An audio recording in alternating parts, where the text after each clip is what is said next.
The color wheel is a visual representation of colors arranged by their chromatic relationships. It's a fundamental tool in color theory, guiding the creation of harmonious color schemes. The concept dates back to Sir Isaac Newton's 17th-century experiments with light. Today, it's essential for artists, designers, and anyone working with color. The traditional color wheel consists of 12 colors, 3 primary, 3 secondary, and 6 tertiary.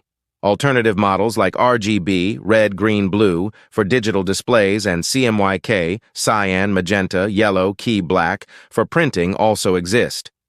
Understanding color relationships is crucial. Adjacent colors or analogous colors sit next to each other. Opposite colors or complementary colors are directly across. Triadic and tetradic schemes offer balanced and vibrant options.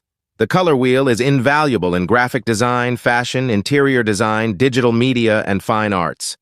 It helps professionals create visually appealing and effective designs. Modern technology offers digital tools like Adobe Color and Coolors, making the color wheel more accessible.